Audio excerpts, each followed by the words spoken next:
sommes déjà prêts à décoller.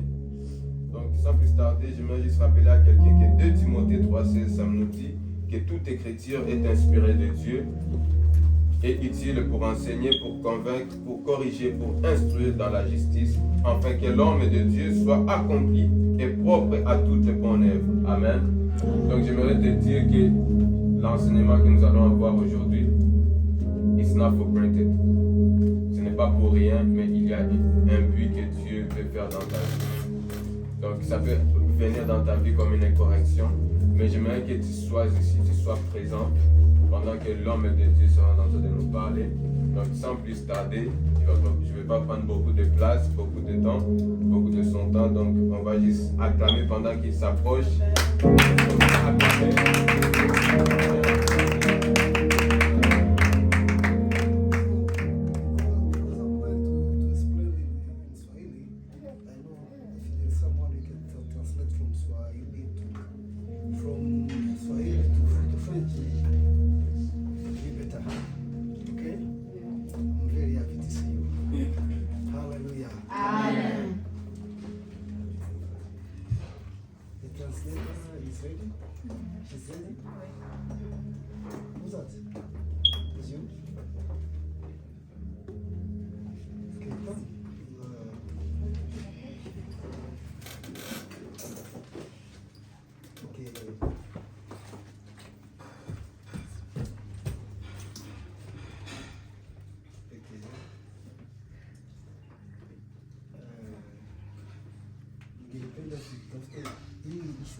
Tuwe sawa,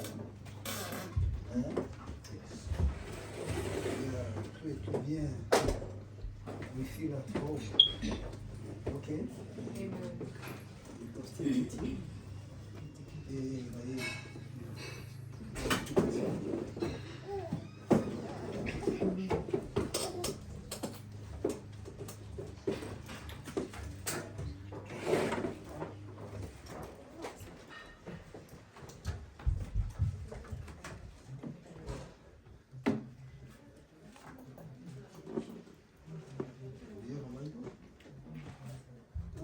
Who is going to read for us? Yeah, maybe 20 to be okay. 20 to be okay. Yeah. You can read.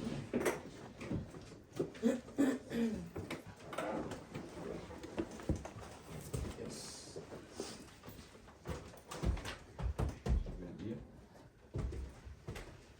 Okay.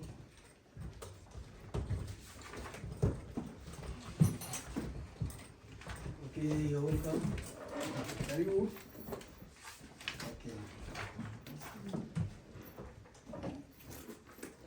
Okay, wewe ndio utakuwa msomaji eh? Yes. C'est lui qui va lire. Mjongele.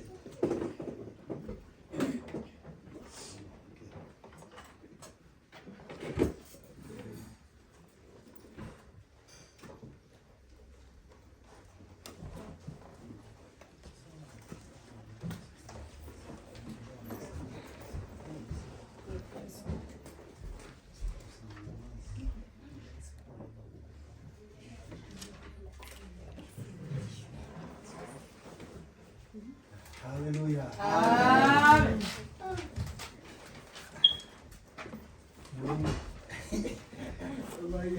Moyo wangu unafurahi sana Mon kabisa. cœur a beaucoup de joie. Wengi mlikuwa hamjazaliwa. Beaucoup, vous n'étiez pas nés encore. It was 2001. Ilikuwa 2001.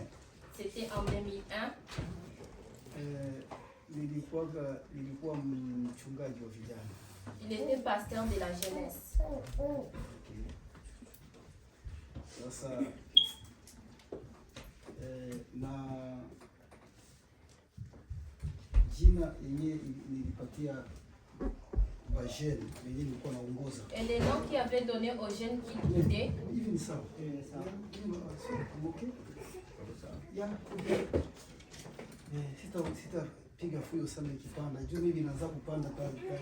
Il ne va pas beaucoup crier si ça monte. Il va digérer. Juu tuko mwanseima. Parce qu'on est dans l'enseignement. Siko mupredikasio, niko muenseignement. Il n'est pas dans la prédication, mais il enseigne.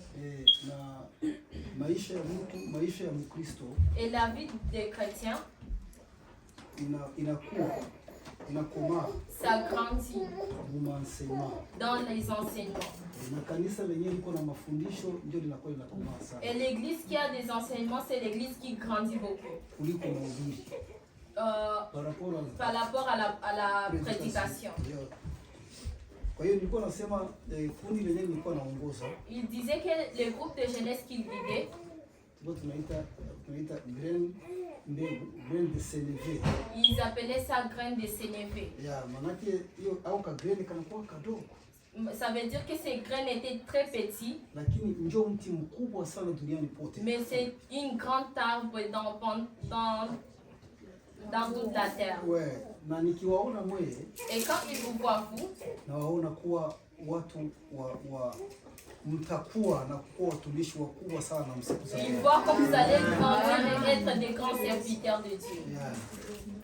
Na yote tu inaanza na matayarisho kama haya. Et tout commence avec des préparations comme ça. Kwa hiyo mkiangalia pale kwa affiche yetu.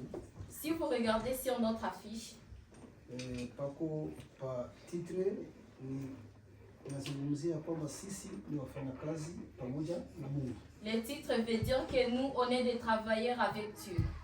Kwa hiyo iko ni 1 Corinthiens, tutasoma ni 1 Corinthiens 3. C'est dans 1 Corinthiens 3, on va lire ça. 9.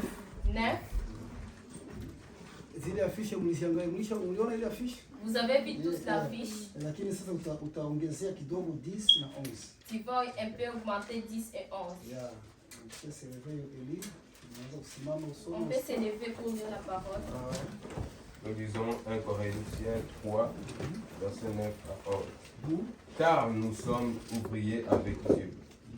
Vous êtes les champs de Dieu, l'édifice de Dieu. Selon la grâce de Dieu qui m'a été donnée, j'ai posé le fondement comme un sage architecte et un autre bâti dessus. Mais que chacun prenne garde à la manière dont il bâtit dessus. Dites Amen. Amen. Vous pouvez vous asseoir alors. Ok. Mwanzo tulianza kuongea na mchungaji. Avant, on a commencé à parler avec les pasteurs. Unajua siku nilitoka hapa ile wakati tulikuwa tunakuja kuoa, nakumbuka nilifundisha tuko la première fois pale. Il avait enseigné la première fois quand ils ont venu pour fêter un mariage. Ok, sikumaliza watu waliapprécier wakasema mzuri arudie. Les gens avaient apprécié, ils avaient dit que c'est bien qu'il puisse retourner. Kwa hiyo kama nimerudia nimekuja hapa ni kwa ajili yako wewe. Si il est retourné ici, c'est pour toi. Sasa kwa hiyo ufungue masikio yako. Donc pour cela, ouvre tes oreilles. Masikio ya ndani hasa. Les oreilles dans ton cœur. Uifungue kwa makini kabisa. Que tu puisses bien les ouvrir. Bwana asifiwe sana. Amen. Tulianza kudiscuter, akaniambia unafikiria utatia titre gani itakuwa jira? Ils ont commencé à discuter, le pasteur a demandé, tu penses que quel sera le titre? Et lui, il a dit, tu peux choisir n'importe quel. Sasa nikamuuliza enseignement itahusika ni kanisa tu, akasema no, itakuwa madepartement mbalimbali, jene, watumishi, wamama, nikapo, wakuple, tusa. Akatia orodha ya nikasema no. Sasa nikutafuta titre yenye itagusa hizo kategories zote za watu wenye nitakutana nao. Il voulait choisir les titres qui va toucher les catégories des groupes et qui va rencontrer. Dites amen. Amen. Hapa hii inatuambia kwamba sisi tuko wafanyakazi pamoja na Bwana. Ici vous entendez que on nous dit que on est des travailleurs avec Dieu. Alafu anasema et après il dit nyinyi mko shamba la Mungu. Et vous êtes le champ de Dieu. Wewe na tena akasema mko nyumba. Et il a encore dit vous êtes une maison. Wewe mko jengo la Mungu. Vous êtes un bâtiment de Dieu. Hallelujah. Amen. Sasa nianza kujiuliza. Et il a commencé à se demander. Sasa kwa nini Paulo amesema hili neno?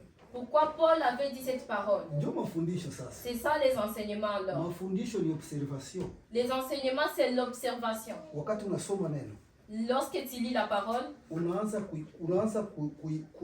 kuiobserver. tu commences à observer. Après observation, Après l'observation, unaanza kufanya interpretation. tu commences à faire l'interprétation. Alafu unaenseigner. Après, tu vas enseigner. Alafu una conclure. Après, tu vas conclure. Alafu unafanya application. Après, tu vas faire l'application. Dites amen. Amen. Hiyo ni hauwezi kujua hiyo kama haukusoma teoloji. Tu ne peux pas savoir ça si tu n'as pas étudié la théologie. Lakini sasa hivi, mais maintenant, utakuwa unajua jinsi ya kufanya. Tu vas savoir comment faire. Kama wakati unasoma chapitre, unasoma mstari yote, pendant que tu lis un chapitre, unapaswa tout d'abord unafaa kufikiria mawazo ya ule mwenye aliandika, alikuwa anaandikia banani, kwa nini aliandika. Tu dois savoir les pensées de la personne qui a écrit ça, pourquoi il avait écrit ça et il a écrit ça pour qui. Acha niwapatie exemple moja. Laissez-moi vous donner un exemple. Dada alitosha verset biblique ya Joël. Notre sœur a donné un verset biblique. Tu peux répéter, acha nifanye interpretation, utasikia kama ni kitu chenye haukuwa unajua lakini unaweza ukakijua. Il peut faire l'interprétation, le tu vas verset que savoir. vous avez dit. Inasema nini? Ça dit quoi?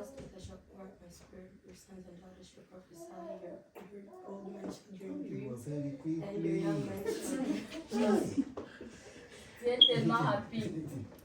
Je lis en français. Yeah, lis en français. You are very clear flow. Joël 2, 28. Musikilize. Écoutez. Après cela. Après. Unasikia kwanza. Hicho kitu unapaswa kujua. Après cela. Maana yake kulikuwa vingine. Il y avait d'autres choses avant. Après cela, maana yake kulikuwa ingine événement, alafu événement ingine inafuata. Après cela, ça veut dire qu'il y avait l'autre événement avant cet événement ici. Mimi nakuaga nafundisha. Lui, il enseigne. Kama haukusikia maana yake na hivi unatoka tu cha mwisho kwa masomo. Si tu n'as pas écouté, ça veut dire que tu es le dernier en classe. Unaona kule kwenye vinatoka Burundi. Là d'où il vient au Burundi. Batoto bamwele kanisa. Les enfants qui étaient dans son église.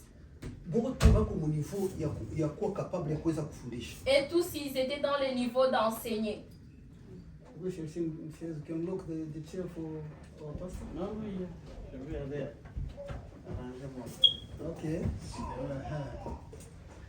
Nataka ni ile example nataka tunasikia. Tunasema nini? Après cela. Après cela. Hiyo après cela. Wewe kama mwanafunzi au kama mhubiri. Après cela, toi comme élève ou prédicateur. Niko nataka nikufungule akili na nikufungue roho. Wewe mwenyewe uko unatayarishwa kuwa mtumishi wa Mungu mkubwa kule siku ya mbele. Grand de Sénévé. Je vais ouvrir ton esprit et ouvrir ton cœur, toi qui vas être un grand enseignant demain. Hallelujah. Amen. Ukisikia kama wanasema après cela. Si tu attends qu'on dit après cela, tafuta kujua après cela ni kitu gani kilikuwa kule. Cherche à savoir après cela qu'est-ce qui était avant ça. Yes, na kwa nini sasa ili neno linasemewa? Et pourquoi cette parole est dite? Unasikia ukianza kujikestionner wewe na njoo prédication yote. Si tu commences à te questionner toi-même, c'est ça la prédication. Amina. Amen. Niko nataka kupatia exemple ku verset yenyewe alisema yeye. Je vais vous donner l'exemple sur le verset que notre sœur a dit. Après cela, je répandrai mon esprit sur toute chair. Unasikia kitu kingine kinaingia. Vous écoutez? Nitamwaga roho wangu kwa kila wote mwenye mwili. Sur chaque chair. Oui. Unasikia sasa? Maana yake ça veut dire kwa kila wote mwenye mwili. Sur chaque personne qui a la chair. Vos fils et vos filles prophétiseront. Vos vieillards auront des songes et vos jeunes gens des visions. Amen. Okay. Anasema vijana wenu. Il dit vos jeunes wataona maono. Ils vont avoir des visions. Wataprophétiser. Ils vont prophétiser. Na sisi wazee. Et le vieux. Tutaona ndoto. Ils vont avoir des songes. Ni après cela. C'est après cela. Na hiyo ni kwa ajili ya wote. Et ça, c'est pour tout le monde. Sasa unasikia sasa, maana yake avant ya hapo Là, ça veut dire avant cela, haikuwa kwa ajili ya wote. ce n'était pas pour tout le monde. Amen. Unaona agano la kale, Dans l'Ancien Testament, Roho Mtakatifu alikuwa anashuka kwa mtu mmoja, le Saint-Esprit descendait sur une seule personne. mtu mwenyewe aliyechaguliwa mmoja. Une personne qui était choisie. Par exemple, Par exemple, kila wakati nchi ilikuwa inaingia mkrizi, à chaque moment que le pays entrait dans un les crise, Filistia wanakamata, les Philistins prenaient, Mungu alikuwa anamtafuta mtu. Dieu cherchait une personne. Ndio maana alitafuta wakina Samsoni, C'est le moment où il a choisi Samson, wakina Gideoni, les Gideon, wakina Abdoni, les Abdon, wakina Debora. Déborah, Hao wote et tous, Roho Mtakatifu alikuwa anakuya le Saint-Esprit venait. apres kumaliza kufanya operation, Après avoir fait l'opération, il partait. lakini sasa huyu wakati wa agano jipya, Mais le moment du Nouveau Testament, yes, Roho Mtakatifu ameshuka kwa sisi sote. le Saint-Esprit est descendu dans tout le monde. Haleluya, unaona sasa différence. Tu vois alors la différence?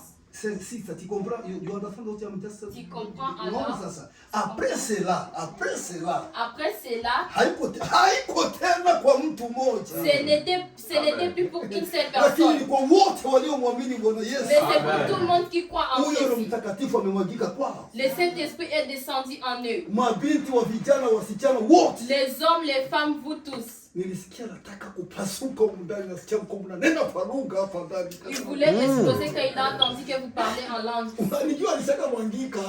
Il s'est déjà versé. Haiko kwa mtu mmoja. Ce n'est plus pour une seule personne. Haleluya.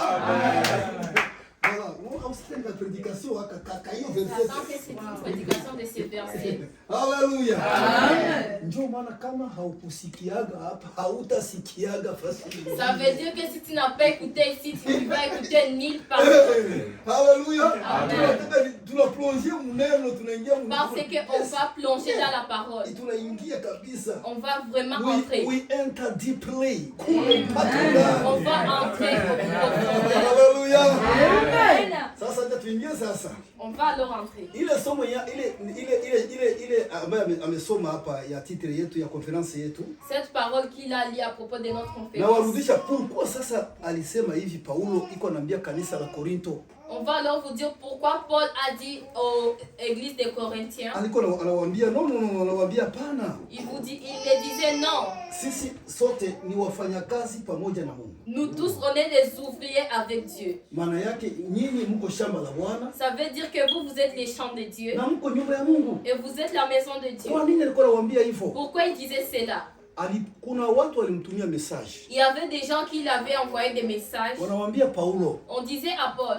Ni familia ya Cleo. C'est la famille de Cléo. Njoo wanamtumia message wanaambia kanisa huku limeshindikana. Ils lui ont envoyé un message pour lui dire l'église ne va plus bien. Maana yake ni shamba la wanyang'anyi. Maana yake ni kama Ça veut dire que c'est les champs de... Maana yake ni mazambi na mazambi tu. C'est seulement des péchés. Wako kimwili, wako kiroho. Ils sont dans la chair et dans l'esprit. Maana yake asubuhi. Ça veut dire que le matin, ils parlent la langue. Lakini magharibi, mais le soir, wanaenda kwa wafumu. ils partent chez les marabouts.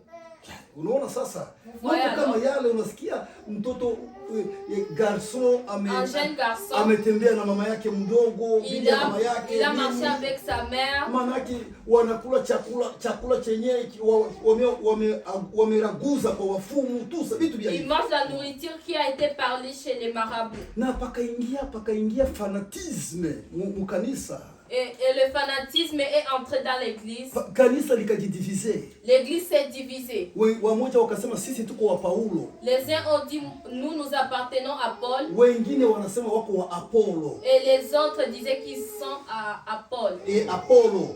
Paul. Wengine Apollo. Et voilà. Apollo alikuwa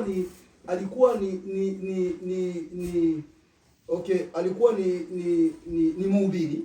Paul était un prédicateur. Mais alikuwa très éloquent, alikuwa mkali sana, alikuwa anajua parole. Mais il était vraiment très éloquent, il connaissait la parole. Masomo yake alisoma Apollo, alisoma Egypte. Ndio palikuwa universite mkubwa ya theologie na biblioteki kubwa ilikuwa iko Egypte, Alexandrie. Il avait son éducation en Égypte. Yes, palikuwa librairie kubwa. Il y avait un grand bibliothèque. Ouais, na université. Et un grand université. Sasa alisoma pale. Il a étudié là-bas. Unajua civilisation kwa hiyo wakati dunia mzima ilikuwa iko Misri. Vous savez que la civilisation dans ces temps, c'était en Israël, en Égypte. Ndio kwenye Yesu alikimbilia, wa Ibrahimu walikimbiliaga kule pako. Chakula kilikuwa vitu vyote, palikuwa evolution ya kila kitu. C'est là où tous ils étaient partis parce qu'il y avait l'évolution. Yes, Bwana sifiwe sana. Amen. Haleluya. Amen. Sasa kanisa limejitambua. Alors l'église s'est divisée. Ndio Paulo akasema no. C'est là où Paul a dit non. Akasema mimi. Moi. Nilipanda mbegu. J'ai semé une graine. Yes. Akasema Apollo naye akakuja akamwaga maji. Et Paul aussi est venu verser de l'eau. Yeah. Alafu mwenye anakuza ile mbegu ni Kristo. Alors c'est lui qui a fait grandir cette graine et c'est Jésus-Christ. Nilisikia habari zenu za vitu vya majalousie mu eglise. J'ai entendu vos paroles de jalousie dans l'église. Sisi sote. Nous tous. Mujue kama tuko wafanyakazi pamoja na Bwana. On est des ouvriers avec Dieu. Mimi Paulo. Moi Paul. Mimi nilitia fondation. J'ai mis la fondation. Kwa hekima. Avec sagesse. Sasa na mwe wengine. Et vous autres, muangalie jinsi muko mnajenga. Regardez comment vous êtes en train de bâtir sur ces fondations. Na hakuna ungine msingi uliowekwa. Il n'y a pas d'autre fondation qui a été mise. Ni Yesu Kristo. C'est Jésus-Christ. Na kila mtu angalie façon yenye iko na jenga. Et chaque personne puisse regarder la façon dont il bâtit. Kwa sababu kule mbele. Parce que là devant, kuko siku. Il y a un jour. Kila kazi ya kila mtu itapimwa. Il y a un jour le travail de chaque personne sera mesuré. Unasikia aseme muangalie kila mtu gisi iko na jenga. On dit regardez comme tout le monde est en train de bâtir. Ni architecture, ni vitu ni maçonnerie, ni architecture. C'est la maçonnerie. Anawaambia baba architecte wazuri sana kwa ajili ya kujenga. On dit que soyez de bons architectes pour que vous puissiez bâtir. Na iko nawaambia wengine wawe mbegu maana ni huyu ni cultivateur. Et il dit aux autres soyez des graines. Na katika ufalme wa Mungu. Et dans le royaume de Dieu. Uko architecte na uko agricole. Toi t'es architecte et t'es encore agricole. Kwa ajili ya kujenga ufalme wa Mungu. Pour bâtir le royaume des cieux. C'est pourquoi Yesu alikuwa akifika kwa watu. C'est pourquoi quand Jésus arrivait devant les gens, anaangalia niveau ya hivi Galilaya ni viroaji. Il regarde le niveau des Galiléens, c'était des pêcheurs. Na vinalimaga mashamba. Et ils cultivent les champs. Anataka kutia mfano wa kusema mwenye nimewaita hamtakuwa tena waruaji ba samaki, mtakuwa waruaji wa watu. Juu ba comprendre juu ya niveau yako intellectuelle ilikuwa down. Et il les disait, vous n'allez plus pêcher des poissons, mais vous allez pêcher des gens. Parce que leur niveau de compréhension était plus bas. Juu ya niveau yabo. À cause de leur niveau. Unaona ndio maana alichagua wale wadhaifu wale. C'est pourquoi il a choisi les gens qui étaient faibles. Ili aibishe wale wenye hekima. Pour qu'ils puissent mettre la honte sur les gens qui étaient sages. Unajua hawa wenyewe wanabeba dunia siku ya leo. Les gens qui mènent le monde aujourd'hui. Nouvel ordre mondial. Dans le nouvel ordre mondial. Wameshaamua wanataka kubeba dunia, waibebe shetani akiwa ndio mtawala. Ils ont déjà choisi de mener le monde que Satan est le guide. Manake wanataka kukoroga, kuconfuse, wanataka kukoroga dunia. Donc ils vont mettre en confusion le monde. Na sisi tuko hapa. Et nous on est ici. Nijua wameikoroga kweli? C'est parce qu'ils ont mis en confusion le Basi monde. kama hawangelikorogaga tungekuyaga. S'ils n'avaient pas confus le monde, est-ce qu'on allait venir ici? Hawangelikoroga. Wako na maplanification. Ils ont des plans. Davos. Davos. Ni Italie. C'est en Italie. Ni Suisse. C'est en Suisse. C'est là où il y a les grands bureaux de ces gens. Ils sont tellement riches, c'est comme une famille de 13 personnes. Ils planifient 1000 ans, 100 ans pour l'Afrique.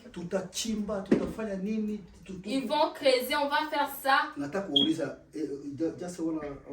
Ask you one example. Nataka kuambia example moja. Il va vous dire un exemple. Congo kulikuwa parti gani? Congo. Au Congo, il y avait quel parti? Tunaingia politique kidogo wachanganye kidogo akili zetu. Il peut vous mettre en confusion, il va rentrer dans la politique. Après, il va rentrer dans sa parole. Congo kulikuwa parti gani? Au Congo, il y avait quel parti? Mbele. Avant. Mwenye anakumbuka. MP, nakumbuka. Hawa ni kizazi kia. Hawa ni kizazi Kia .com. Kizazi cha Vous .com. êtes les enfants de .com. Il y avait seulement une seule partie. Et au Burundi. Et au Burundi, il y avait seulement une seule partie. Pasteur, vous vous rappelez de ça? Ça s'appelait Iprona. Et au Kenya, il y avait une seule partie.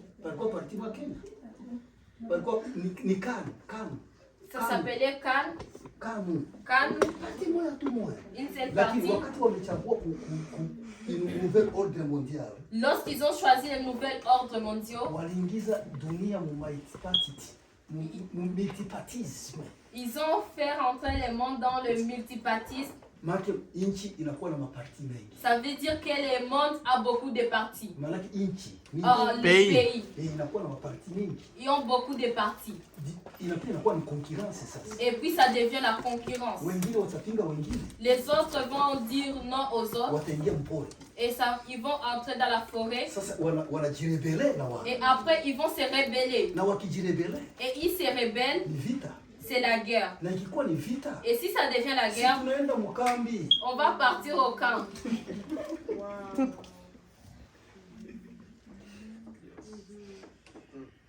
C'est tellement de longues choses. Là, je voulais vous faire entrer dans l'Apocalypse, mais on rentre. On laisse ça. Amen. Alléluia. Amen. Nakumbuka mafuta ya Yesu. Haleluya. Unasikia sasa? Vous attendez alors? Akawaambia nyinyi mko jengo. Il les a dit vous êtes en bâtiment. Na nyinyi mko shamba. Et vous êtes aussi en champ. Sasa hiyo siku yote. Et alors, tous ces jours ici, on va parler des champs.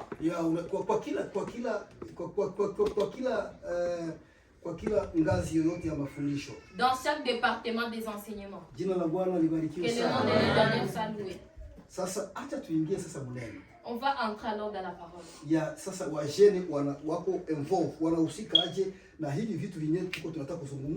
Les jeunes sont concernés comment dans les choses qu'on va parler alors.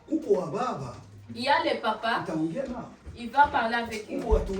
Il y a les serviteurs, il va parler avec eux. Mais alors écoutez pour vous. On va entrer dans le livre de Daniel. On va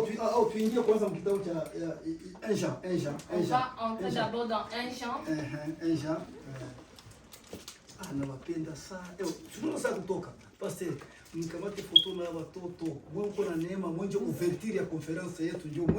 C'est ça l'ouverture de notre conférence. Vous avez la grâce.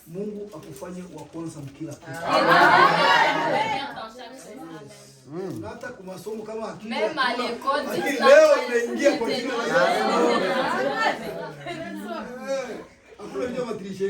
pas de choses de tricherie à l'école.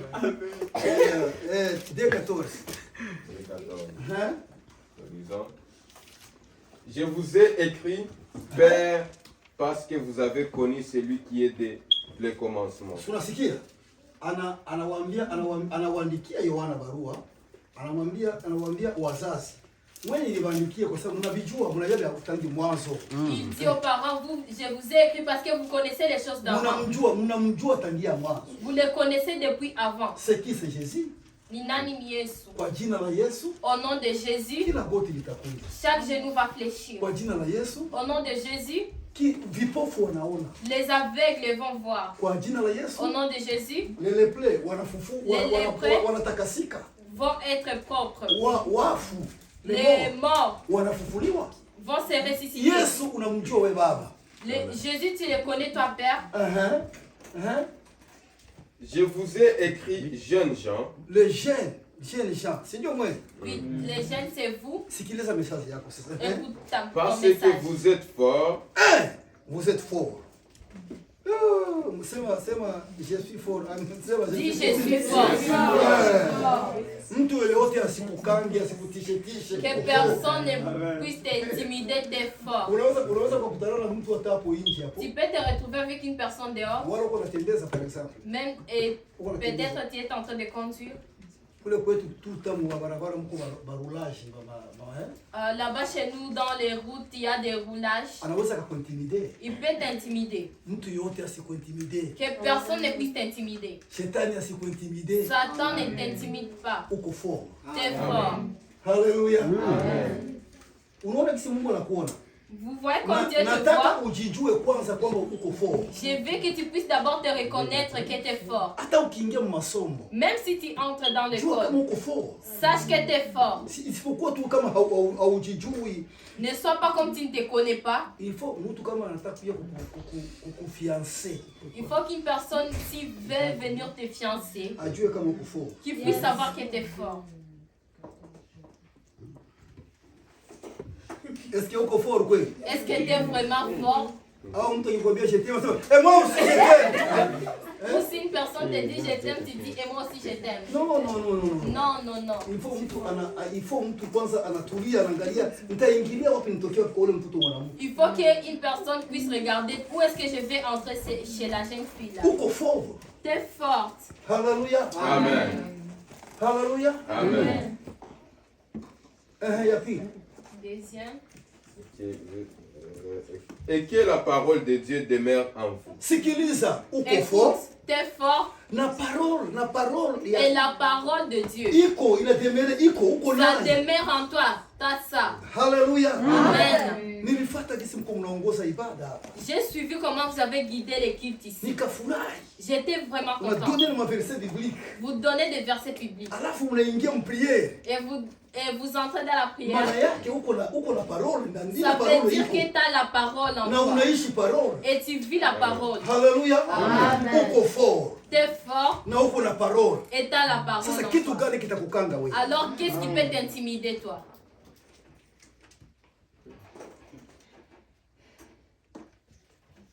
Amen. Et que vous avez vaincu les malins. Amen. Amina. Maana yake Ça veut dire kama unatembea cha tatu, si tu marches troisièmement, unatembea kama vainqueur, kama mtu mwenye tu marches comme un vainqueur, comme une personne qui a déjà gagné. Nataka niendelee kufundisha. Je veux continuer à enseigner. Ujue identité yako. Que tu puisses savoir ton identité. En tant que chrétien. En tant que chrétien. Jeune. Uko fort. T'es fort. Uko na parole inalala ndani mwako. T'as la parole qui demeure en toi. Maana yake uko na Jésus. Ça veut dire que t'as Jésus. C'est lui la parole, yeye ndio neno. C'est lui la parole. Bwana sifiwe sana. Amen. Na plus de ça uko vainqueur, shetani mshinda. Et en plus t'es encore vainqueur, t'as déjà vaincu Satan. Sasa tukisikia sema ule mwimbaji basi unakuya ule si on écoute le chantre là, il vient, le chante. Naangalia mwimbaji dada mmoja naangalia bwana, wewe ni nini aseme iko na mimba. Tu regardes un chantre et te dis qu'elle est enceinte. Tu dis c'est quoi ma sœur? Il parle avec eux lentement. C'est l'autre chantre qui lui a mis enceinte. Est-ce qu'elle est forte? Est-ce qu'elle a la parole en elle? Sasa niko nakwambia hivyo ili ujue identite yako wewe. Il est en train de te dire comme ça pour que tu puisses connaître ton identité toi. Mtu asifanye blague na wewe. Que personne ne puisse jouer avec toi. Ukifanya blague na maisha. Si tu blagues avec la vie. Kusema urécupérer. Et pour dire que tu puisses encore récupérer. C'est vraiment une grâce de Dieu. Yes, ce qu'on est en train de te dire, c'est la vérité. Amen. Laisse des blagues, étudie, termine tes études. Yes. Fika kwenye unahitaji kufika. Arrive là où tu veux arriver. Jina la Bwana libarikiwe sana. Que le nom de l'Éternel soit loué. Unaweza kunisomea kwanza uone, nataka nikuoneshe gisi uko fort. Je vais te montrer comment tu es fort. Gisi Mungu anakuona uko fort. Comment Dieu te voit que tu es fort. Anapenda kutumikishe. Il veut t'utiliser. Na ndio vile shetani na yeye anakutaka. C'est comme ça même que Satan veut de toi aussi. Jua anajua uko fort. Parce qu'il sait que tu es fort. Anajua kama uko vainqueur. Il sait que tu es un vainqueur. Anajua kama uko sasa na kuuliza shetani atamfuata mpagani anamtaka nini? Je vais te demander, est-ce que Satan va suivre un païen, il veut quoi? Sasa ule si ni wake. Lui, il appartient déjà. Il va te suivre toi. Il va seulement te suivre toi. Dans tous les chemins possibles.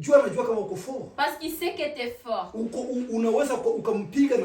Parce qu'il sait que tu peux les battre et puis il va fuir. Alléluia. Amen. 14 ya Genesis inasema nini juu? Nataka niwapatie Genèse 14. Il veut vous donner un petit truc. Genèse 14, verset 14, nous disons: Dès qu'Abraham y apprit que son frère avait été fait prisonnier, il arma 318 de ses plus braves serviteurs nés dans sa maison, et il poursuivit les rois jusqu'à Dan. Amen. Dites Amen. Amen. Mon version Swahili. Dans les versions Swahili, inasema aliwakamata vijana. Il a dit qu'il a pris des jeunes. 318. Waende kulibere. Pour qu'ils puissent partir libérés. Jina la Bwana libarikiwe. Waende kulibere kwa sababu kuko mfalme mmoja. Parce qu'il y a un roi. Aliattaqué Sodoma et Gomorrhe. Il a attaqué Sodome et Gomorrhe. Na ingine miji. Et d'autres pays. Alafu akambeba na Lutu akaenda. Et alors il a pris Lut et il est parti. Na Lutu ni mtoto wa ndugu yake. Et Lot c'est l'enfant de son frère. Ni mtoto wa Naori. C'est l'enfant de Naori. Ni mtoto wa Arani. C'est l'enfant de Aran. Yes, ni Arani ndugu yake ya Abraham. Aran c'était le frère d'Abraham. Sasa alikufa baba yake. Lorsqu'il était mort son père, akabakia na Lutu. Il est resté avec Lot. Akamulea. Il l'a élevé. Sasa ilifika nafasi wakaachana. Et ça arrivait un moment ils sont séparés. Wakabakia wako ndugu. Mais il restait des frères. Sasa alisikia wanawachukua. Lorsqu'il a entendu qu'on les a pris, vijana. Il a cherché des jeunes. Bwana asifiwe sana. Benye balikomalia mnyumba yake. Il a cherché les jeunes qui ont grandi dans sa maison. Ibrahimu hakuwa prophète. Parce que Ibrahim n'était pas prophète. Hakuwa pasteur. Il n'était pas pasteur. Lakini Ibrahimu alikuwa mfanyabiashara mwenye imani. Mais Ibrahim vendait avec la foi. Alikuwa tajiri. Il était très riche. Alikuwa anafanya business. Il faisait des business. Bwana asifiwe sana. Alikuwa très fort. Il était tellement fort. Kama gisi wewe ulivyo fort. Comme toi t'es. Hallelujah. Amen. Hallelujah. Amen.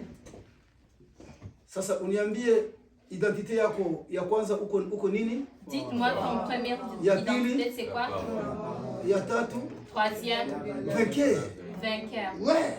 Cette chose marche avec. Marcher dans la rue. Je suis fort. Amen. Lui, il avait joué au foot, les pasteurs d'essai. Football de compétition. Foot de compétition. Ils n'ont pas encore entré dans les terrains. Il se voyait qu'il était fort. La personne que je vais rencontrer aujourd'hui, il va savoir mon nom sur l'embryon.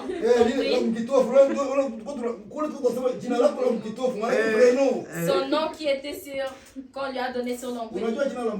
Vous savez le nom de l'embryon? Vous savez Barthélemy, lui qui était avec, il était avec, il avait appelé Jésus comment? Fils de David. Est-ce que Yesu parle physiquement le fils de David? Jésus là physiquement était le fils de David. Il est rentré dans son nombril là-bas. Yes. Baba yake ya milenge unaita jina. Unasikia mtu barabara kuita bana. Si attends quelqu'un qui t'appelle. Ukiita Baruani. Si t'appelle lui, si t'appelle Baruani. Jina ya baba ya babu kule. Le nom de père. Maana huyu mtu analijua. Ça veut dire que cette personne me connaît. Lakini Yesu anajulikana mji wote. Mais Jésus était connu par Yusufu. C'était l'enfant de Joseph. Lakini hakumuita Yesu mwana wa Yosefu. Mais il n'a pas appelé Jésus l'enfant de Joseph. Jésus n'allait pas regarder. Lorsqu'il a entendu la femme de David, Il s'est levé. Il a attendu, on m'a appelé. On lui a dit, il y a beaucoup de personnes ici. Il y a beaucoup de personnes qui nous entourent. Il a dit, non, il y a une personne qui m'appelle. Là, c'était la terre tout entière qui appelait Jésus. Même maintenant, on l'appelle. Mais il y a des gens qui écoutent qu'on l'appelle. Alléluia. Alléluia. Alléluia. Amen. Acha tuingie sasa katika neno sasa lenyewe. On va entrer dans la Ulishajua parole. identite yako. Tu sais déjà ton identité. Ulishajua kwa nini Paulo alizungumzia yale mambo, kwa sababu kanisa la Korinto lilikuwa limeharibika. Akamwambia no, hapa sisi sote tuko wafanyakazi pamoja na Bwana. Tu as déjà entendu pourquoi Paul avait dit toutes ces paroles, parce qu'ils tous travaillent avec Dieu. Na Yohana anaandika anasema identite yako wewe jeune. Et Jean dit ton identité toi jeune.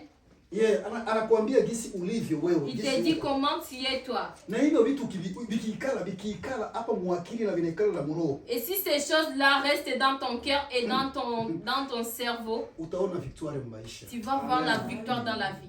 Sio kila kamutu kanatoka na mashombo kule katatoka. C'est pas chaque personne qui a des saletés là-bas va venir t'approcher. Hakuna mtu atafanya blague na wewe. Il y a personne qui va blaguer avec toi. Chuko fort. Parce que tu es fort. Akikuya, s'il vient, uko na kumwambia. Tu as quelque chose à lui dire.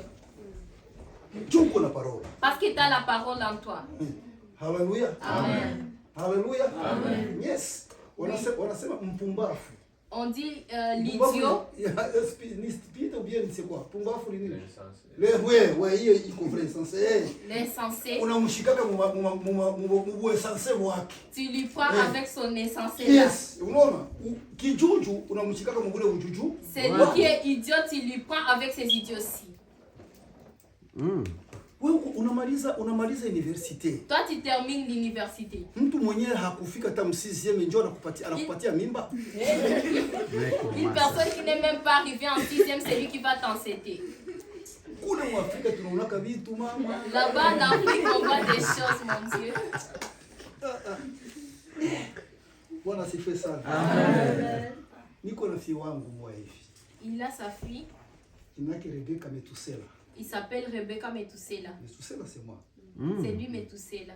Na hiyo Rebecca ukiandika tu Rebecca Metusela utamuona. Et si tu écris seulement Rebecca Metusela, tu vas la voir. Ukiandika mu YouTube utaona. Si tu écris dans YouTube, tu vas la voir. Kuna kadada kama kazuri hivi. Tu vas voir une fille qui est tellement jolie. Ni bana kako na rigere. Nini anafanya kama concert kuma centre pale tuna batu wanakuyaga. Il fait des concerts et les gens viennent. Sasa kila wakati. À chaque moment. Kuko mtu mwana alikuja pale kunyumba. Il y a une personne qui est venue là-bas à la maison. Diaspora. Kalimfukuza. Elle l'a chassé. Nikasema Mungu wangu mtoto. Elle a dit, eh mon Dieu, cet enfant. Elle a dit, siwezi kuingia huyu kufo. Je ne peux pas entrer, elle est fort ici. Kumbe huyo mtu ameshaenda kuchumbia huku na huku. Alors que cette personne est déjà partie mariée ici et là-bas. Ule mtoto wangu analalaka mkanisa vendredi na samedi miaka yote. La fille là dort dans l'église vendredi et samedi pendant toutes ces années. Et aujourd'hui, il a parlé avec elle. Dans YouTube, tu peux écrire Rebecca Metusela, tu vas la voir. Pas maintenant. On va entrer dans Daniel.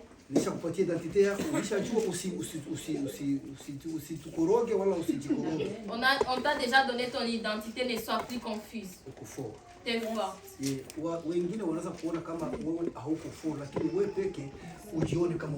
Les autres peuvent te voir que tu n'es pas fort, mais toi-même il faut te voir que tu es fort. Une personne peut te dire regarde son visage. Et dis moi je suis belle. Si toi-même tu ne te vois pas que tu es belle, tu vas te voir alors. Tu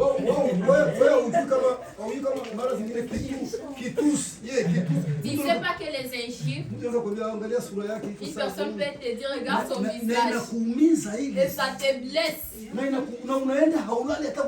tu pars, tu dors même pas. Lakini kama unajua kisi ulivyo. Mais si tu sais comment tu es. Voilà, c'est ça. Amen. Tuingie sasa mu Daniel 1:1. On va entrer dans Daniel 1:1. Wewe mnaona tutarudia tutaendelesha tena tu nyingine. On va enseigner. Hapana. Leo sema soma.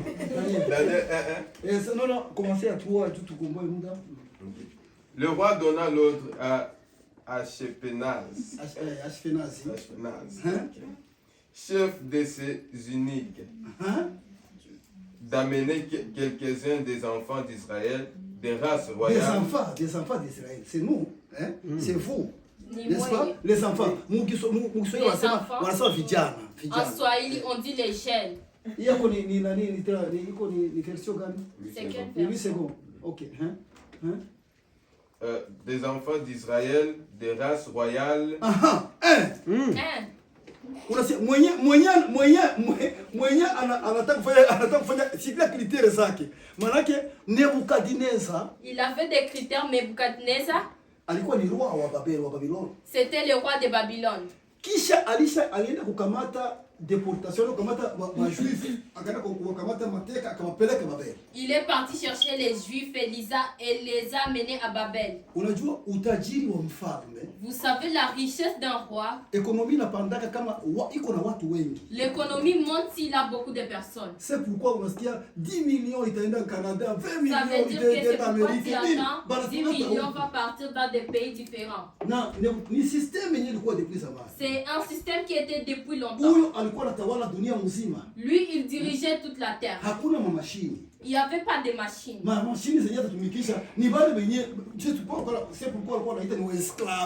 Les machines qu'ils utilisaient, c'était des esclaves. C'était les gens qui avaient été pris. Après qu'ils aient tiré les juifs, unasikia alitaka sasa muile mafamilie muri mbajuife atrie akamate watu wenye bataikala ku palace ku ekulu. Il voulait prendre dans la famille des juifs les gens qui allaient s'asseoir avec les personnes qui étaient royales. Yes, wataikala naye ku palace. Palace ni kwenye anaishi mfalme. Les gens qui allaient s'asseoir avec lui dans sa maison là où il vivait. Ils allaient être ses conseillers. Ils allaient être ses ouvriers, ils vont travailler avec lui. Mais écoute ces critères. D'amener quelques-uns des enfants d'Israël des races royales.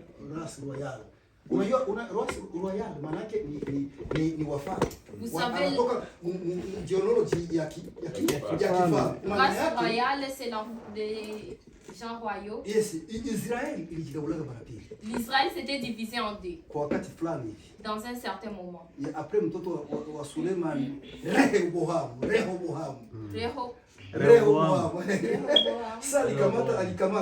Lorsqu'il a c'est dans sa partie qu'il y avait la division dans l'Israël. Israël du nord et Israël du sud. L'Israël du nord et du sud. Israël du sud. L'Israël du sud. Uniquement les juifs. C'était seulement les juifs qui étaient partis là-bas. Ceux qui sortaient dans les tribus de Juda. Dans les tribus de Juda.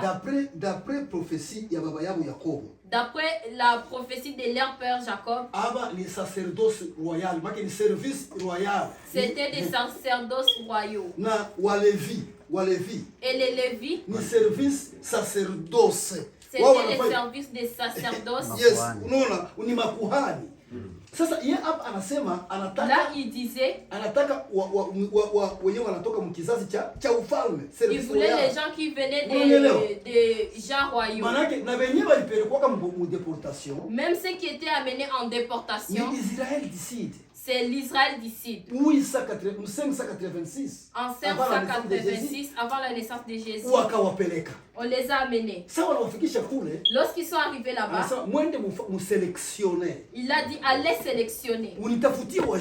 Cherchez-moi des jeunes. Les enfants. C'est ce qui disait les enfants. Une version il a déterminé kabisa les jeunes. Il y a d'autres versions qui déterminent les jeunes. Même Satan aussi a besoin de jeunes. Parce que les jeunes ont quoi? La force. Si tu n'as pas pensionné. Pension, tunaingia pension. Ils entrent dans les passions. Jina la Bwana libarikiwe sana. Amen. Uyi kofieri, mpaseri kofieri hata kama haiko. Le pasteur est fier. Hapa kijeshi kiko hapa. Il y a une armée qui est ici. Bwana sifiwe sana. Bwana kubariki pasa kwa matayarisho kabisa. Amen. Pasteur qui était béni à cause de Kijana gisi analedi, how is leading the service. Si tu les regardes comment il nasikia na dada niko nasema no. Et il écoute la sœur, il dit non. Ya fierite yetu sisi. Leur fierté. Ni wakati tunaona wale watoto wenyewe tunalea wako wanafanya vitu na watavifanyaka na zaidi hata ya sisi. C'est lorsqu'ils voient les enfants qu'ils ont élevés faire des choses plus que eux-mêmes. Hatuna wivu. Ils n'ont pas la jalousie. Bwana sifiwe sana. Amen. Tutaingia hapo mtasikia twende pole pole. Bon, après si vous allez écouter. Okay. Ou des familles nobles. Famille noble, ni famille quoi? Noble. Les familles nobles, c'est quelle famille? Ni famille riche, ni famille. Ce sont des familles qui étaient riches. Shetani ndio ya kuchagula moi. Satan aussi sait choisir. Il veut les gens qui vont l'approcher. Des jeunes garçons sans défaut corporel. Des jeunes garçons sans défaut, bogard. Sans défaut. Sans défaut. Sans défaut. Ils n'ont pas de défaut. Sans défaut. Sans défaut. On a écrit. Regarde ces critères. Les jeunes. Les belles filles. Les belles filles. Bah comme sans défaut. Sans défaut. Hapo hiki kitu anazungumzia haiko spirituel mais ni physique. Ces choses qui parlaient c'était pas spirituel mais c'était physique. Unajua wakati wa malaika walikuja hapa. Vous savez lorsque les anges ils étaient venus ici sur la terre. Kitabu cha Genèse. Dans le livre de Genèse. Walitumaka waende kule kupeleka parole. On les avait envoyés pour amener la parole. Wakati Mungu alikuwa anaangalia anaona mawazo ya wanadamu. Wanawaza tu zambi. Parce que quand Dieu regardait, il voyait que les pensées des êtres humains pensaient seulement des péchés. Sasa anaona hawana hata mawazo. Ils n'ont même pas de pensées. Lakini akampata mtu mmoja tu. Mais il a trouvé une seule personne. Noah. Lakini wale wa malaika sasa. Et les anges alors. Wakakuja wakaanza kuzini na watoto wanawake. Ils ont commencé à se prostituer avec des jeunes filles. Wakaza les Néphilis. Ils ont mis au monde les Néphilis. Ce sont des géants de Boga et de belles filles. Ce sont ces genres de personnes qui sont dans les ONG. Ce sont vraiment des jeunes filles qui peuvent influencer les autres. Ils ont des esprits satanistes. Toi tu vas dire que je trouve alors que c'est toi qui es retrouvé. Jusqu'à ce que tu sois fort. Et que je suis fort, j'ai la parole et puis je suis un vainqueur. Toi tu penses que si tu es comme ça, tu ne vas pas trouver une personne qui va te suivre. Il accouche même avec des personnes qui n'ont pas toute leur tête. Ils vont te laisser toi. Il joue avec Satan. Ça c'est le mensonge, c'est la vérité. Toi fais-toi comme si tu n'as pas la force. Lève-toi. Oh, moi je suis enfant. J'ai 13 ans. Ils violent même des enfants de 11 et 12 ans. C'est qu'on écoute là-bas chez nous, ici je ne sais pas. Il peut pas peut-être il peut pas te violer physiquement, mais il peut te violer dans ton intelligence. Là-bas à l'école, on te dit que tu as le droit de choisir ton sexe que tu veux. Si tu es une femme, tu veux être un homme, on te dit de choisir. Sasa wako convaincre mtu mwingine anakia convaincre mimi na wewe utakuwa rafiki yangu, mimi na wewe tupendane, tuko wanawake sexe za kuchukua. Hiyo vitu vyote. Kama hauko fort, si tu n'es pas fort, utaenda na mai. Tu vas partir avec des loups. Lakini sisi ni wateule. Mais nous on a été choisis. Ndio maana Mungu alituleta hapa. C'est pourquoi Jésus nous a mis. Ni ili tukontamine. Lakini wao contaminer sisi. Mais ils ne puissent pas nous contaminer nous. Hallelujah. Amen. Mama we. Gawe. Mafuta. Ya Yesu.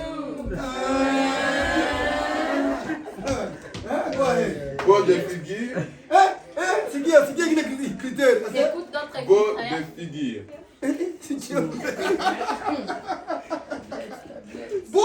Beau de figure. Qu'il soit beau. Unasikia critères?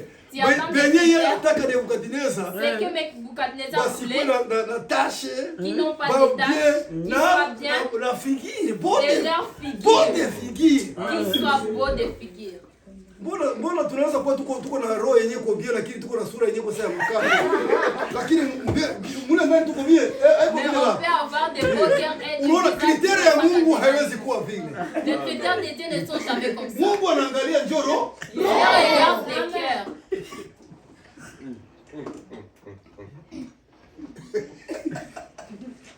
Mama wewe, tutamaliza mkutano. On va terminer ces enseignements. Doué de sagesse. Sikiliza huyo. Écoutez. Na mtu sagesse inakuyaga kwa mtu mwenye iko na parole. Et la sagesse vient en une personne qui a la parole. Anajua kama bale bako na maparole bale. Il sait que ils avaient des paroles, ce sont des juifs. Anawajua. Il les savait. Bawe na parole, bawe na sagesse. Qui est la sagesse en eux? Et la sagesse vient de Dieu. Go ahead. D'intelligence et d'instruction. Non, intelligence et la sagesse. Et d'intelligence, de sagesse. L'intelligence c'est pour masomo. L'intelligence c'est pour les la sagesse c'est pour Mungu. Et la sagesse c'est pour Dieu. Capable de servir dans le palais du roi. Unasikia? Capable de servir. Maana huyu mtu il soit capable, cette personne. Anaweza katumika mpale. Il peut travailler dans le palais. Anafika mbele ya mfalme. Il arrive devant le roi. Hana complexe. Il n'a pas de complexe. Na mfalme anamwangalia. Et le roi le regarde. Belle bogart. Belle bogart. Mfalme anasikia watu wanamzunguruka. Le roi s'était senti qu'il y a des gens qui l'entouraient. Ces gens ici, je vais les utiliser. La même chose, ni esprit satanique. Et même chose, c'était l'esprit satanique. Ni Evana. Malaya anaweza kuwa ana sura mbaya lakini kwa kujipodoa kwake tu.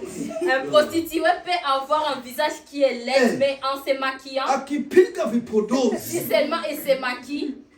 Unashangaa na il va être étonné. Make-up. Et c'est make-up qui est arrivé. Unaangalia unasema non. Tu vas dire non. Na wewe mwenyewe utajisikia anakukotea anakuatire. Et toi-même tu vas te sentir qu'elle est en train de t'attirer. Basi ngo sitaki ba make-up. Nataka akuye iko tu original.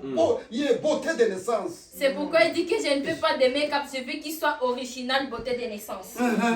C'est qui est le critère ça ou ça? Écoute les critères de ces fous. Et à qui l'on enseignerait les lettres et la langue des Chaldéens. Amen. Sasa unasikia sasa? Sikiliza. Écoutez alors. Munisikilize bien. Écoutez-moi alors bien. Anasema hivi. Il dit comme ça. Sasa tafika hapa. Lorsqu'ils vont arriver ici. Il faut bafundishwe langue ya Kikaldéen. Il faut qu'on puisse enseigner la langue des Chaldéens. Sasa alors mtu anafundishwaga langue mbele ufundishe langue. Avant qu'on puisse t'enseigner une langue, unapaswa kujua critère. Tu dois savoir l'écriture. Bwana sifiwe sana. Amen. Bwana sifiwe sana. Amen. Unafika wapi? Tu arrives où? Niveau 4. Go ahead, sasa usikie. Continue alors. Le roi leur enseignant pour chaque jour une portion des mets de sa table et du vin dont ils buvaient, voulant les élever pendant 3 années, au bout desquelles ils seraient au service du roi. Il y avait parmi eux, d'entre les enfants de Juda, Daniel, Anania, Mishaël et Azaria.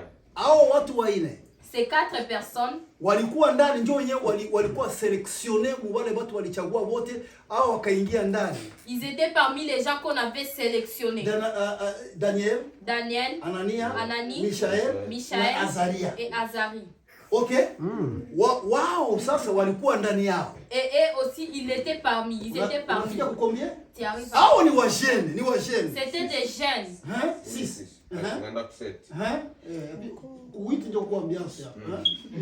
Le chef des eunuques leur donna des noms. Écoute. Il les a donné des noms.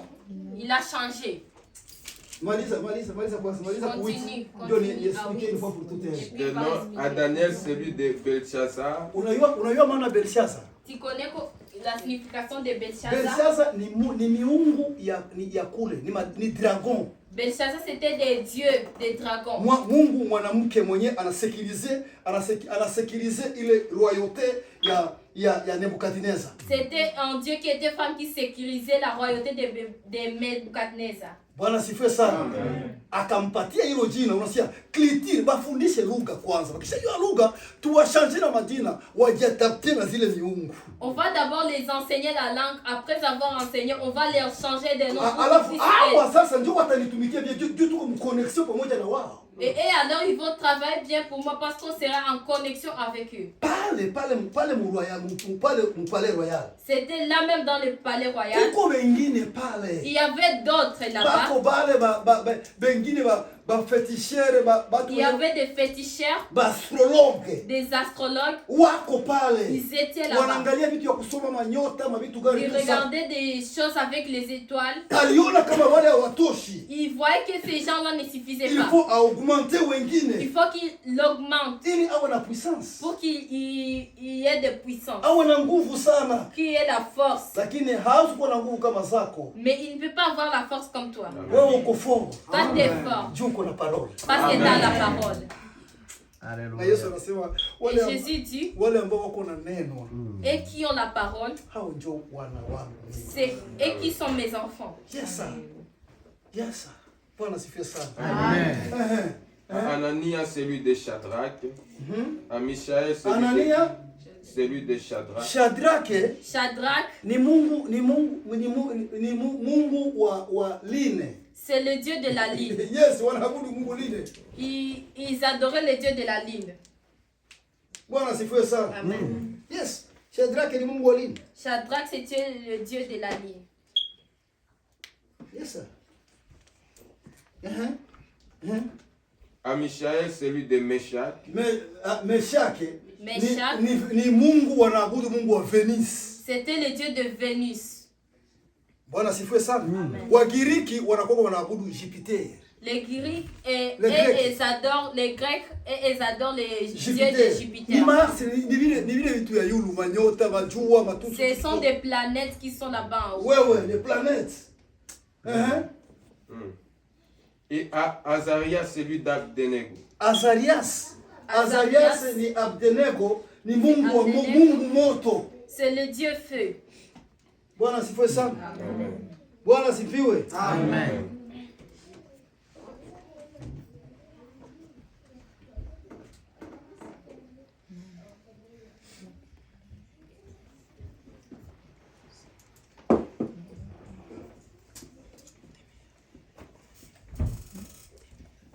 Daniel. Maana yake ni? Ça veut dire hapana kule kwa Babilonien. Jina ya Daniel mkiebre ni Mungu anayetetea. Le nom de Daniel en hébreu c'est le Dieu qui c'est le Dieu qui défend. Wewe. Bwana sifiwe sana. Wako na majina zisiko na maana ya Kiebrania, maana ya Mungu. Ils avaient des noms qui avaient des significations en hébreu. Lakini yeye anaenda kuwageuza. Mais lui il est parti les changer. Bakwa adapter na système. Pour qu'il soit adapté avec le système. Batoke mu système chrétien baingie mu système satanique. Qui sort des systèmes chrétiens pour entrer dans le système satanique. Baingie mu système ya babylonien. Qui puisse entrer dans le système de Babylone. Batoke mu système ya Jérusalem, Qui puisse sortir des système de Jérusalem. Bwana sifiwe sana. Amen. Bwana sifiwe kanisa. Amen. Akabageuza majina. Il leur a changé des noms. Ba petit. Les petits. Balibageuza majina. On leur a changé des noms. Lakini mule ndani. Mais là dedans. Balibakia bako très fort. Ils étaient forts, ils étaient restés forts. Na parole. Ils avaient la parole. Na balibakia bako vainqueurs. Et ils étaient restés des vainqueurs. Jina la Bwana libarikiwe. Amen. 8. Sikiliza sasa. Écoute alors. Daniel résolut de ne pas s'essuyer par les mains du roi et par le vin dont le roi buvait. Répétez encore. Daniel résolut de ne pas s'essuyer. Résolu manake kuko kufanya nini? Résolu bako ni maamuzi. Dans décision, il y a la décision. Engagement. L'engagement. hawezi sitajichafula impudicité itaingia humu. L'impudicité ne peut pas entrer ici. Nitakufaka niko pire. Je vais mourir en étant pire. Wakadeside kasema sisi hatuwezi kula hiki chakula. Ils se sont décidés, ils ont dit on ne peut pas manger cette nourriture. De ne pas s'essuyer par les mains du roi et par le vin dont le roi buvait. Et il pria les chefs des eunuques de ne pas l'obliger à s'essuyer. Sikiliza sasa. Écoute alors. Kitu kile nataka kuzungumzia ni hicho. Quelque chose qui va encore parler, c'est ça. Walikuwa waesclaves. Ils étaient des esclaves. Wanafika mpale. Ils arrivent dans les palais. Wanapata chakula. On les a donné la nourriture. McDonald's kama Des hamburgers. Hatukuli. On ne mange pas. Chakula kimetambikiwa kimeguswa hicho. La nourriture là, on a prédit de mauvaises choses. Ndio vitu yenye tubajene tunakosa hivyo vitu. Ce sont les choses que les jeunes nous manquent. Kujua kutofautisha vitu vya Mungu na vitu vya shetani. Avoir le discernement de discerner les choses de Dieu et les choses de Satan. Mungu hawezi kujimanifeste kwa nguvu kama wewe hauna maamuzi. Dieu ne peut pas se manifester par la force si toi tu n'as pas la décision. Kwa sababu gani? Pourquoi? Sisi ni wafanyakazi pamoja na yeye. Parce que nous on travaille avec Dieu. Na hapo Nebukadnezar atake Satan na yeye anatafuta watu wenyewe wakafanya kazi pamoja na yeye. Il cherchait des gens qui allaient travailler avec lui. Bwana sifiwe sana. Que Dieu soit loué. Hallelujah. Amen. Mungu yuko anatafuta bajeni. Dieu est en train de chercher des jeunes qui ne vont pas s'adapter avec les choses du monde. Ils ne sont pas des homosexuels. Ils ne sont pas des prostituées. Ils n'ont pas l'orgueil, ils n'ont pas la jalousie. Ce sont les enfants de Dieu qui sont connectés. Amen.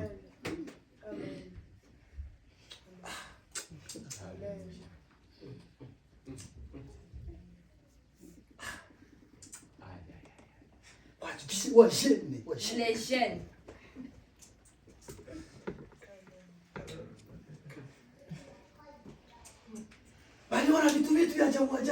Ils avaient des choses qui étaient incroyables. Ils les disaient.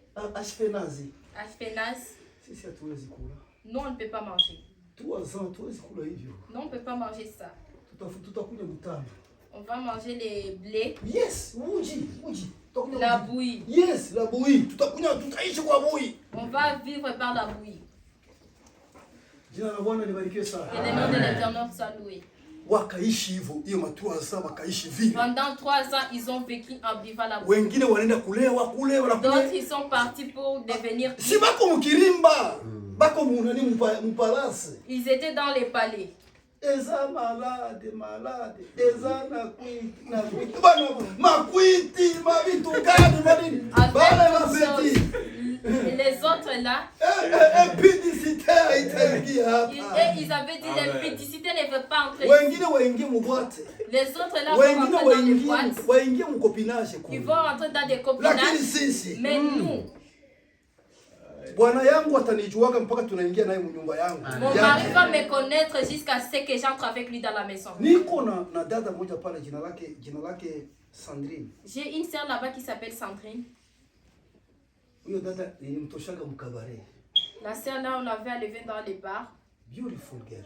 Elle était tellement belle. Beautiful girl. Elle était belle. Basi nikaenda nikamwambia habari njema. On lui a dit la bonne nouvelle. Akaipokea.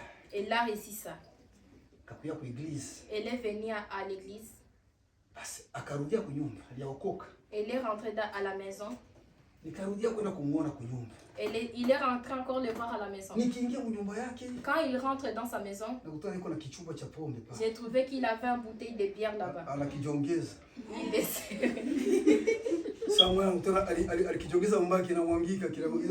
Lorsqu'il serrait, ça s'est versé dans l'eau. Et lui aussi ne disait rien. Il ne le condamnait pas. Une personne est entrée comme il était. Alléluia. Amen. Unajua Rahabu Rahab. Vous savez, Rahab, Yes, ule malaya alikuwa katika ule mji wa Yeriko. La prostituée qui était dans la ville de Jéricho. Josué aliwatuma wakapeleleze wale watu wawili. Josué les avait envoyés pour espionner. Sasa alifika. Lorsqu'il est arrivé, Rahab alifikiri kama anapata wakilia. Rahab pensait qu'il avait des clients. Lakini wao wanapita wanakuya wako fort na wako na parole na ni wavenker. Et ils venaient, ils étaient forts, ils avaient la parole et ils étaient des vainqueurs. Akawakaribisha najua kama napata wakilia. Il les a accueillis et elle pensait qu'elle avait des clients. Akamwambia. On l'avait dit. Tunakuja hivi na hivi na hivi. On vient, c'est comme ça, c'est comme si. Akasema basi mwikale huko. Elle a dit donc, asseyez-vous ici. Le service de renseignement inakuwa très fort kule zile nchi. Dans leur pays là, les services de renseignement étaient très forts. Hata bibi mzuri akiingia kwa frontiere mfalme anajua. Une très belle femme qui entre aux frontières, les rois savaient déjà. Ibrahimu anaingia na Sara, ule mfalme aisha kama mwanamke mzuri anaingia. Les rois savaient déjà qu'une belle femme était entrée. Ibrahimu na Sara waliingia. Ibrahim et Sarah étaient entrés. Ibrahim akamwambia Sara, bwana wewe ni bonde yako. Ibrahim a dit à Sarah, toi avec ta beauté. Lorsqu'ils sont les rois avaient su qu'il y avait une belle femme qui était en train. Ça veut dire que les services de renseignement étaient très forts. Lorsqu'ils sont entrés là-bas, il a su qu'il y avait des espions qui entraient dans leur pays. Ils ont envoyé des gens pour venir les chercher. On les a cachés. Ils sont sortis. Ils ont dit, le jour qu'on va venir bombarder ces gens-là, on va t'enlever. Amen. Vous savez, Rahab, elle était qui?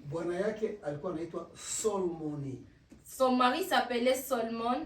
Solomon et Rahab, ils ont accouché Boaz. Boaz c'était le mari de Ruth. Ils sont partis accoucher les ailes de Jésus est né. Les grands-mères de Jésus étaient en prostituée.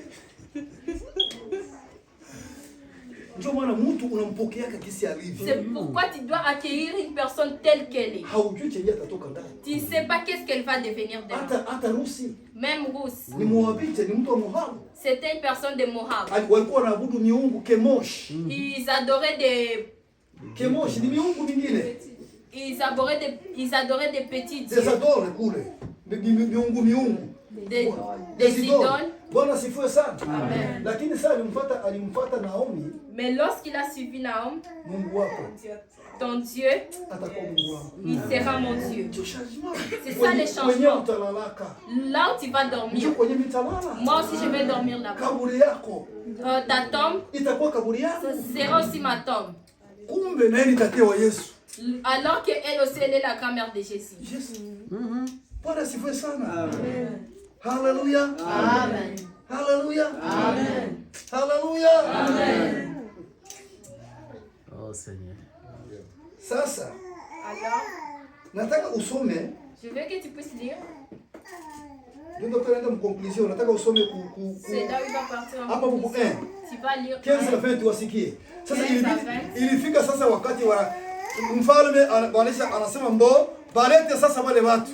Il est arrivé un moment où le roi a dit amenez alors ces gens-là. Ils ont déjà mangé. Des hamburgers, des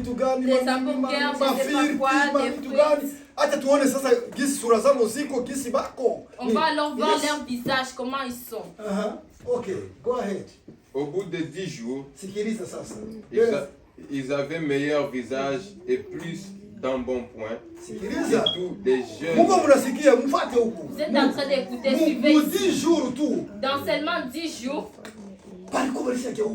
Ils avaient déjà changé. The glory of God. La gloire de Dieu ilikuwa juu yao. était avec eux. Hallelujah. Amen. Unaona kama unajitakasa na dunia. Tu vois, si tu te purifies, unageuka kuwa sympathie mbele ya watu wote. tu vas être transformé devant tous les gens. Unaona mtu mzinifu, mtu wa machuki nini? Tu vois une personne qui a des rancunes. Sura unaionaka. Tu vas voir son visage. Nijua mjua baba wajui sura yake aba mjui bajia moya mjui bajia. Connaissez pas Bajia. Sura na kwa sana bajia ni tu. C'est comme des beignets, c'est beignets si moi ziko tu. Sura na kunjama. Leurs visages sont froissés. Lakini kama kuna utukufu wa Bwana. Mais si tu as la gloire de Dieu. Hata Bwana unaonaka hata una sura ya ai. Même si tu as quel visage. Dieu va changer ça. Tu vas avoir une très belle peau. Alléluia. Mtu anasikia ni kama mke wangu sasa anasikia nikamate kubali nikule nimtomeshe kusura ni. Il y a des temps qu'il attend de prendre la pâte et mettre sur le visage de sa femme pour manger. Alléluia. Amen. Go ahead. Continue. Que tous les jeunes gens qui mangeaient le mets du roi. L'intendant emportait le mets et le vin qui leur était destiné et il leur donnait des légumes. Dieu accorda à ces 4 jeunes gens de la science. Qui? Dieu. Yes. Accorda à ces 4. Pourquoi? Dieu voulait msimamo wao. Pourquoi? À cause de leur engagement. Maki according manaki akakubaliana na ile hali akabadilisha situation. Ça veut dire qu'il a accepté leur temps et il a changé la situation. Mtu hata kama unampenda hata kama anatembea hivi. Même si tu aimes une personne, même si unaona tu anatembea bien. Tu vas voir seulement qu'il marche bien. Siko na nani iko na faveur, iko na kibali. Parce qu'il a une faveur devant toi. Bwana asifiwe sana. Amen. Bwana asifiwe. Amen. Dieu accorda à ces 4 jeunes gens de la science, de l'intelligence dans toutes les lettres. Il a fait entrer en eux des dons. Amen. Huyu Daniel ni intelligent kumshinda hata Salomo. Daniel était intelligent plus que Salomon. Pourquoi? Pourquoi? Huyu Yesu alimshuhudiaga. Jésus l'avait témoigné. Huyu akujita prophète. Lui il ne s'était pas appelé un prophète. Lakini Yesu alisemaka nabii sikumtaona chukizo la uharibifu linapanda kumazabao. Lile lenye nabii Daniel aliwahi kusema. Alitabiri. Unasikia Yesu anamuita yeye mwenyewe ni vrai. Jésus lui-même avait dit que c'était un vrai prophète. Haiko hapa mabanani ba prophète mafarceurs. Non. C'est pas des prophètes là qui sont des farceurs. Amen. Hallelujah. Amen. Et de la sagesse. Tout ça il a mis en lui. Et Daniel expliquait toutes les visions et tous les songes. Au terme fixé par le roi pour qu'on lui amena, le chef des eunuques les présenta à Nebuchadnezzar. Le roi s'entretint avec eux. Et parmi tous ces les rois s'entretenaient. Manake wakaanza kufanya nini? Ils ont commencé à parler. Lakini wanakuja kuongea iko deja na madon zenye Mungu alitia ndani mwao. Ils sont venus parler avec les rois, ils avaient déjà des dons que Dieu avait mis en eux. Banakuya mu interview sasa. Il vient alors pour l'interview. Banakuya mu interview. Il vient pour l'interview. Mulikunya mapombe kule mulikula machakula. Twende mu interview sasa. Là-bas, on part en interview là-bas. Yes. Et parmi tous ces jeunes gens, parmi tout, makina wale wote walikuwa pale. Et avec tous ceux qui étaient là-bas, on a sélectionné. Parmi tous les jeunes. C'est parmi tous les jeunes. Parmi tous les jeunes. Je suis fort. Mafuta.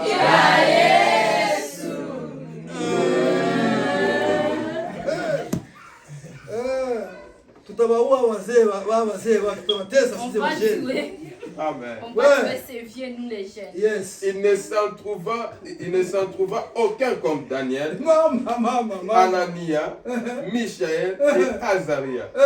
Ils furent donc admis au service du roi. Alléluia. Amen. Alléluia. Amen. Sikiliza sasa vitu vitano. Écoute alors 5 choses. Sasa kumaliza. 19h21.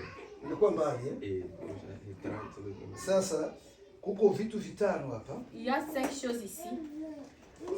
Sasa hivi vitu vitano Alors ces 5 choses ici. viliwafanya wakina Daniel wafike pale. Ça avait fait que les Daniel puissent arriver là-bas. Tutatafuta siku na pasteur. On va chercher une journée avec le pasteur. Unaona tunaendelea sasa inaenda mbali. Vous voyez, si on continue, le temps passe. Bwana asifiwe sana. Amen. Bwana asifiwe. Amen. Lakini sasa hivi Mais maintenant, kuna kitu tunahitaji kuomba. on va prier. Yes, just wanna say something. Nataka kusema kitu kimoja. Il va dire quelque chose.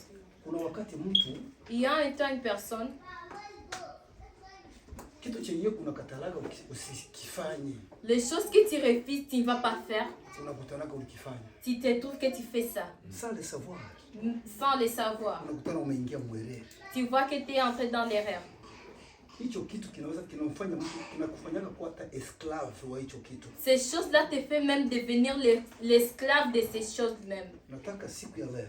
Je veux qu'aujourd'hui, niwaombee qu'ils puissent prier pour vous. Kama kuko kitu unasikia hiki kitu sasa mwa kinakuyaka kinanikuki hiki kitu kinakuwa kinani ça me dérange. Il y a des fois quelque chose qui arrive en toi et puis ça te dérange. Nakutanaka sasa mwa nimefanya hiki kitu Je me retrouve dans un certain temps, je fais ceci. Binafika. Ça arrive. Kile Mungu anaweza akakupatia opportunité uingie new season, tuingie mwingine saison. Mais Dieu peut te donner l'opportunité d'entrer dans une autre saison. Parce que uko mwanadamu. Tu es un être humain. Uko na mwili. Tu as un chair. Unaweza ukafanya erreur sana. Tu peux faire l'erreur à n'importe quel temps. Kuanguka. Tomber. Sio makosa. C'est pas un péché. Lakini kubakia mwa ile anguko. Mais rester là où tu es tombé. Yes. Ndio Biblia inasema mwenye haki anaweza kaanguka mara 7. C'est ça la Bible dit, une personne qui est juste peut tomber 7 fois. Hiyo mara 7 anafanya nini? Et c'est cette fois-là il va se relever. Hicho kitu ndio nilikuwa nataka kusema. C'est cette chose qu'il voulait dire. Paulo alisema. Paul avait dit, kila kitu chenye nilikuwa nataka kisinikamate ndio nilikuwa nakutana kinakuwa kinanikamata kile kitu. Toutes les choses que je voulais que ça ne me prend pas, ce sont les choses là même que j'ai fait. Bwana asifiwe sana. Amen. Kwa hiyo pour cela, ni maamuzi yako. C'est ta décision. Nataka niombe. Il va prier. Kama unajisikia wewe unasikia tukuombe. Si toi tu te sens compris pour toi, kwa hiyo huko utashimama. Là où tu vas te lever. Na kama unajiona uko sawa, et toi si tu te vois t'es correct, tu vas rester en train de t'asseoir. Lakini kama unajisikia no there is something wrong, nahitaji msaada. Si tu te sens qu'il y a quelque chose qui ne va pas, j'ai besoin d'aide. Wamesema kuwa fort. On a dit d'être fort. Avoir la parole qui demeure en toi. D'être un vainqueur. Je veux que cet esprit-là, que ça puisse prendre ma vie. Amen. C'est lui qui jouait le piano. Il va jouer un peu le piano. Alors celui qui se sent qu'il a besoin d'aide pour la prière, il peut s'élever. Yes.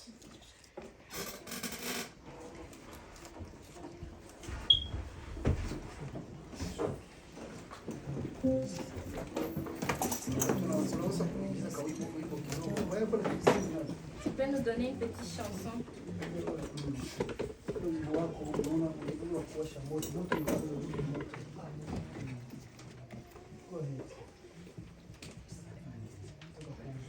Il va prier.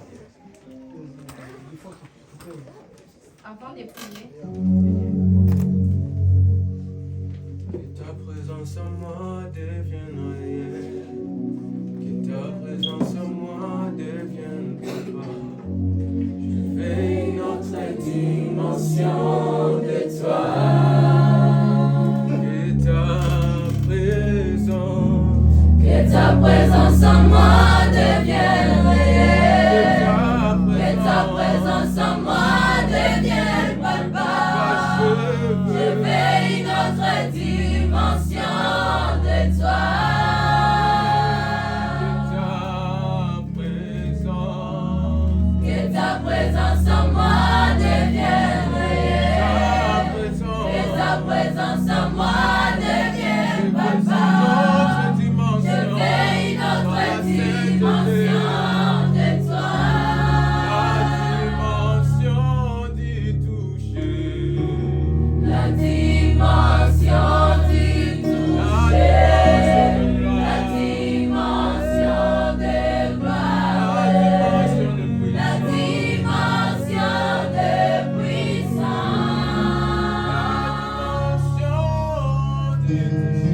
Toi-même alors,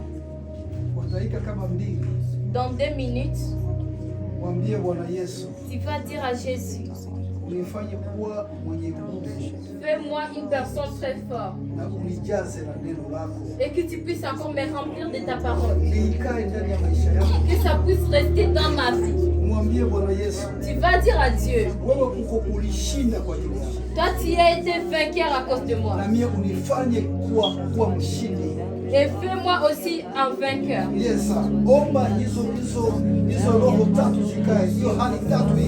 Puis que cette situation puisse rester en toi.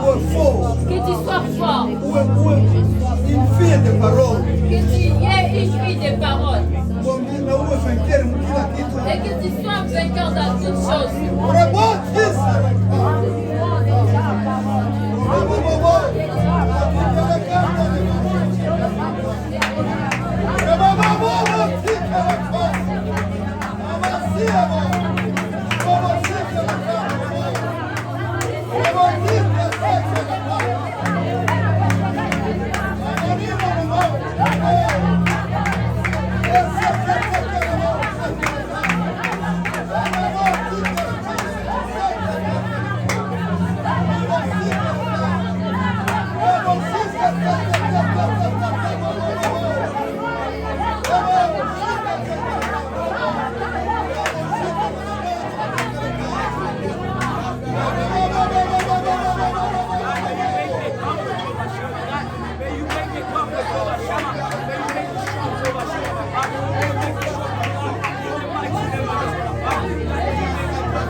Thank you.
Baba, katika jina la Yesu.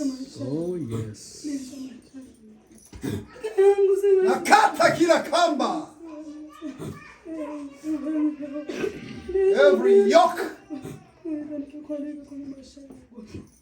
Break in Jesus name. Nakata kila kifungo chote ambacho kilikuwa kinafunga maisha yako kwa jina la Yesu Kristo. Evil spirit, toka kwa jina la Yesu. Useketekelegai sikidibo. Baba, kwa damu yako ninawatakasa hata wewe mabinti wazuri na vijana wazuri ambao watakutumikia katika huyu uamsho wa siku za mwisho. Haleluya. Tunatarajia kuikaa na wewe paradiso milele na milele. Yesu, hawa miongoni mwao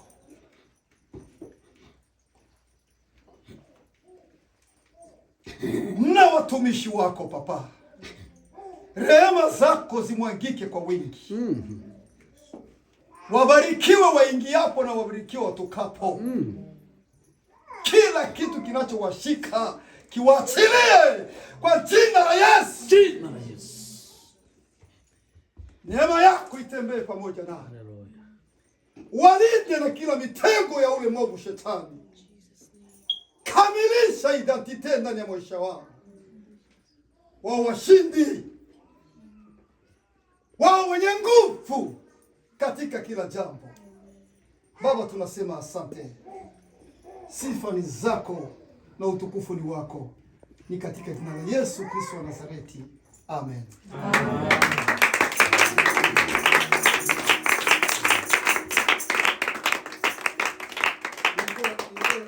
Nilikuwa this is a opportunity. I cannot lose it. Ça c'est l'opportunité, mais pas manquer ça. Nilikuwa nataka basi unaweza kushima pale. Tukikaa hivi naweza kupiga foto na watu. Pasteur, Wakikaa ngambo ya kule. Juu hii eske hakuna problem? Hakuna problem. Kule ni. Hata ukienda huko mimi nikikaa hapa. Yeah, c'est bien. je suis par là-bas.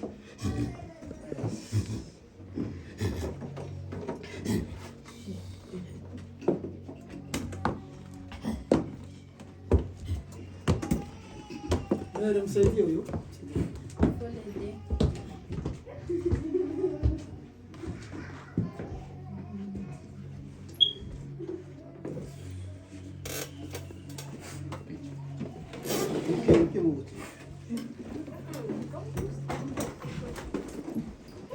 Wakikala ndo mzuri. Wakikala ndo mzuri.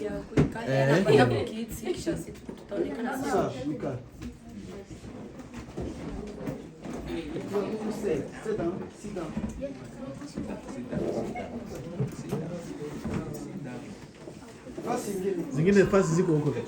John, kule kaka.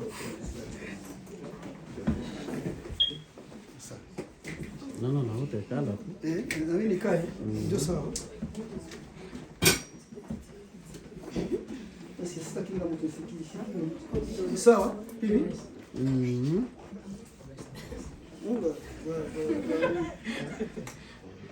Le grand de s'élever. Basi ungepiga 0.5.